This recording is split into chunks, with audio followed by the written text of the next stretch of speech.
rapport ak li nga xam ne que moo di léegi élection yi alors peut-être ñu bëri sax jàpp ni Cheikh est-ce que gisu ko ndaxte je pense que veille bi def nañ plateau. toog naa fi sa plateau mu wax la ko waaw def nañ plateau vidéo bu viral après si veille bi déggoon nga lu ne si lu nu mel alors ñu yeewu ni nga ko waxee mu traduire si li nga xam ne que mu di bureau de vote yi fan nga ko tegoon concrètement. waaw mais c'est-à-dire biñ ne élection yi suba la wala gannaaw suba maa yow def nañ émission fii si sa plateau. ma ne la bu fekkee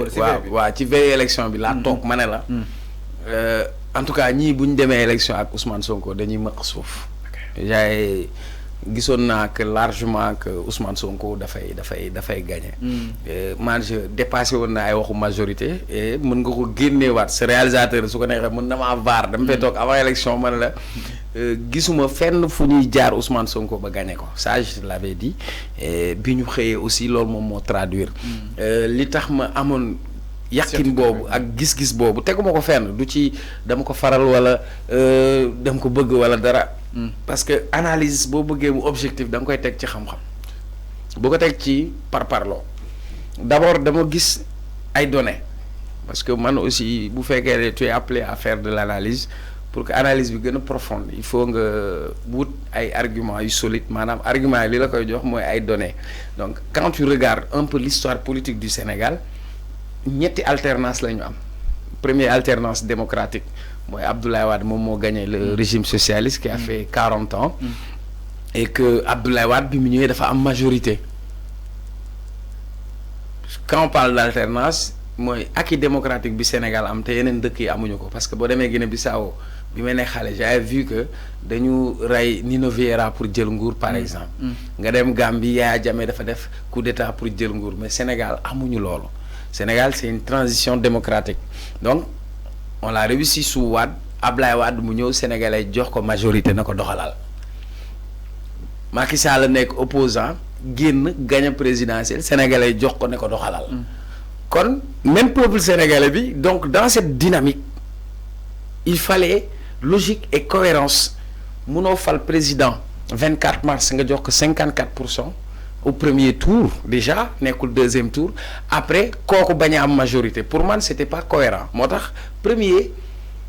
argument bi foofu laa ko teg beneen argument bi dama toog ma wax ko ñu bëri saaga nañ ma ci wax nañ ma ci lu nekk mais man je veux observer avec lucidité j'avais vu que dans cette campagne ma toog ma ne leen dans cette campagne il y a Ousmane Sonko les autres et les etc et aujourd'hui l'histoire m'a donné raison parce que booy xool sur la configuration même de l'Assemblée nationale il y a la force de Ousmane Sonko les autres mooy yeneen coalition yi nga doon dégg les et cetera mooy ñi nga xam ne ay benn lañ am ak ñi nga xamante ni jotuñu am député parce que boo fekkee tu es un observateur averti de la scène nga xool le déroulé de la campagne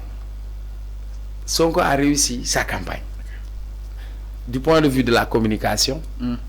du point de vue de la mobilité parce que toogul benn place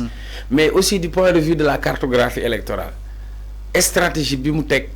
mooy d'abord moom moo ñëw jege askan wi mais dafa amoon beneen enjeu bu ci laxasu ba ma jàppoon ni Sonko mooy gagné dama ko waxoon avant élection yi avant sax muy nekk tête de liste on m'avait demandé lan nga ci xalaat ma ne leen meilleure stratégie pour Pastef moo ñu def Ousmane Sonko mu nekk seen tête de liste je m'explique parce que leadership bi mu am ak doole bi mu am ak dayo bi nga xam ni egg na fa mais ensuite dafa def ñaari élection yoo xam ni Sonko demu ci élection donc finalement est-ce que Sonko moo namoon élection wala élection moo namoon Sonko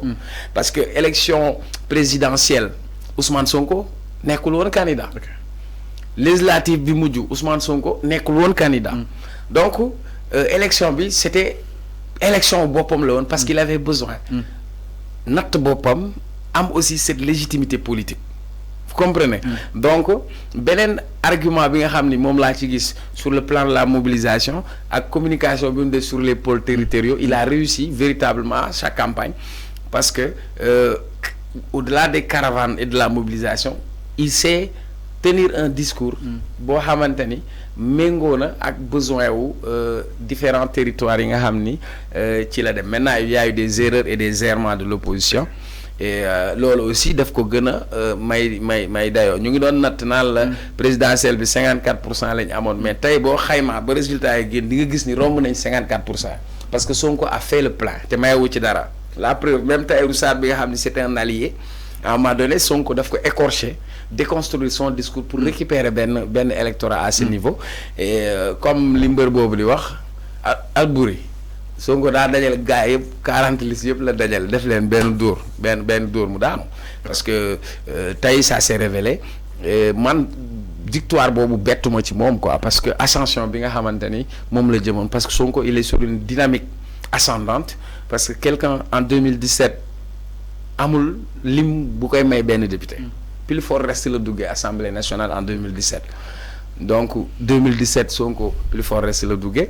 beneen élection législative bi Sonko bokkul ci liste bi battre na campagne ñu am 80 députés donc cette fois-ci Sonko a été au cœur de l'action Sonko a été le commandant en chef pour aller tirer sa coalition et c'est pourquoi man bettuma woon quoi donc je l'avais prédit et je l'avais vu venir parce que durant même la campagne y a que Sonko et puis ak sama copain Aliou. Alors peut-être tout était clair peut-être pour Sonko daal di warul mën a jël mbir yi nga jàpp ni Sonko a réussi sa campagne. fan la Sonko réussir là où l'opposition peut-être a échoué. Oui mais d'abord l'avantage qu'il a ascendance bi mu am mais ensuite le fait que ñoom ñu yore régime donc dans la tête de l'électeur du ma la jox boobu ba pare rocci làmmiñ maa ngi dégg Wally Seck ñu laaj ko mu ne buñ la joxee fetal lañ la war a jox bali fetal kon jox ki ka jox fetal moo ko jox bali fetal c'est-à-dire tu ne peux pas donner à quelqu'un une mission ba pare tu ne donnes pas les moyens d'assurer cette mission et Abdou Diouf il disait on a toujours besoin d'une majorité et tey même pour la stabilité du pays le régime avait besoin d'une majorité parce que si l'opposition avait par exemple une majorité mënoon na indi un blocage donc il y a un électorat qui est très cohérent les Sénégalais sont cohérents dans leur choix c'est-à-dire mooy dañ lay jox lépp duñ la deseel dara nag ñu toog xaar la maintenant beneen bi pour man d'abord opposition bi seen intercoalition ça n'a pas marché parce que contexte intercoalition bi amoon Yewwi Askan Wi Wallu